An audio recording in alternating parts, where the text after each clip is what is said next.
상구가 사은을 구했어요. 그런데 사은은 치료를 받은 후에도 의식을 되찾지 못했어요.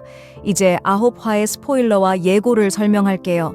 8화 끝에서 홍인아가 희주에게 파일을 건넸죠. 백사훈은 네가 아는 백사훈이 아니야? 라고 말하면서요. 희주는 그 파일을 잠깐 훑어보고는 다시 이나에게 돌려줬어요. 왜냐면 희주는 더 이상 신경 쓰지 않았거든요. 백사훈이 진짜 누구였든 희주에게는 그게 중요하지 않았어요. 그런데 백사훈은 실제 백사훈을 키운 그 남자의 생선 가게에 갔어요. 그런데 사훈이 도착했을 때 그 집은 이미 불길에 휩싸여 있었죠.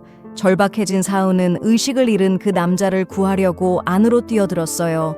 하지만 불이 너무 빨리 번져서 사훈도 열기와 연기에 압도돼서 결국 쓰러지고 말았어요.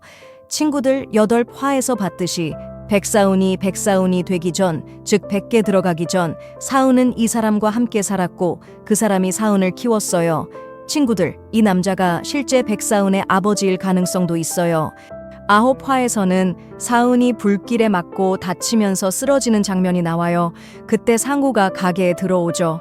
친구들, 아마 상구가 어떻게 그 가게에 제 시간에 도달했을지 궁금할 거예요.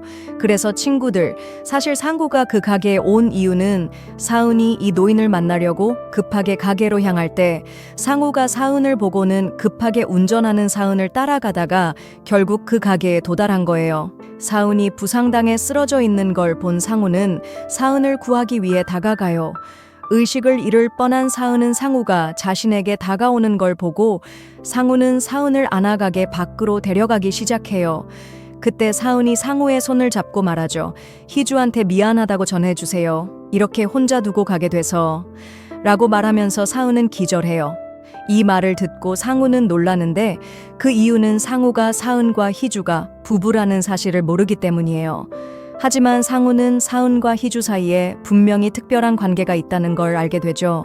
왜냐면 희주가 사은의 부탁으로 사은의 차에 타게 된 그 사건 때문에 상우는 사은과 희주 사이의 관계를 다시 생각하게 된 거예요. 상우는 사은을 불길에서 끌어내고 경찰에 신고한 후 사은은 앰뷸런스를 타고 병원으로 이송돼요. 그곳에 뉴스 기자들도 도착하고 사은의 부상 소식이 뉴스로 방송되기 시작하죠. TV에서 사은의 부상 소식을 듣고 희주는 충격을 받고는 망설이지 않고 병원으로 달려가요.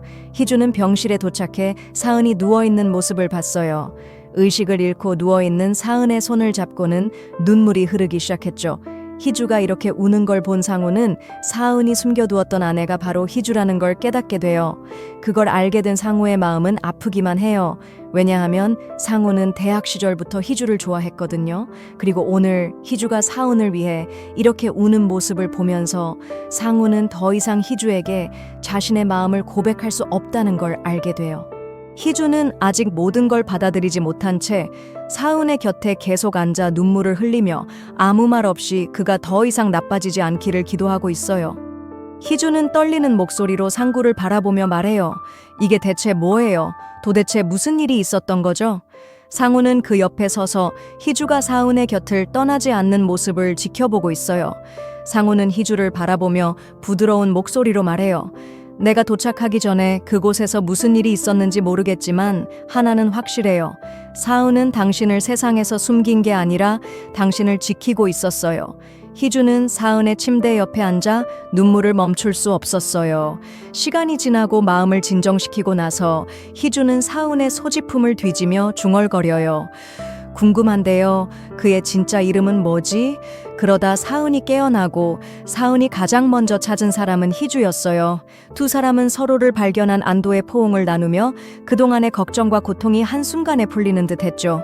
희주는 울면서 사은을 꼭 안아주고 말해요. 왜 그렇게 위험한 곳에 혼자 갔어?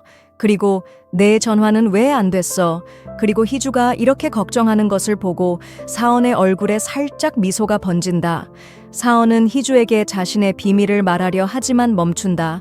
사은은 감정이 북받쳐 내가 네가 알던 백사은이 아니라는 걸 알게 되더라도 여전히 나를 아끼고 내 곁에 있어줄래? 라고 말한다. 이미 백사은이 진짜 백사은이 아니라는 걸 알고 있던 희주는 사은과 눈을 마주치며 단호하게 말해요. 내가 어떤 사람인지 알게 됐을 때 너는 그게 중요하지 않았잖아. 희주는 부드러운 미소를 지으며 사은을 안심시켜요. 그건 전혀 상관없어. 희주는 사온을 있는 그대로 받아들인다. 사온이 희주를 받아들인 것처럼 말이다. 다음 날 아침, 사은이 출근 준비를 하고 있을 때 희주가 와서 사은을 도와주기 시작해요.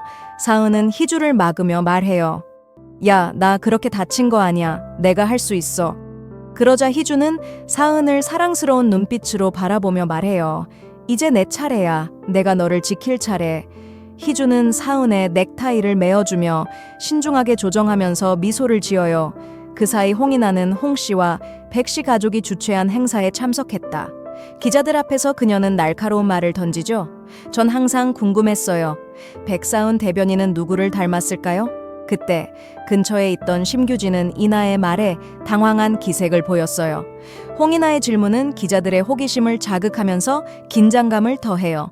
그 긴장이 최고조에 달할 때 희주와 사은이 함께 나타나며 미소를 교환해요. 한편 납치범은 다음 계획을 실행할 준비를 하고 있죠. 친구들, 오늘 영상은 여기까지입니다.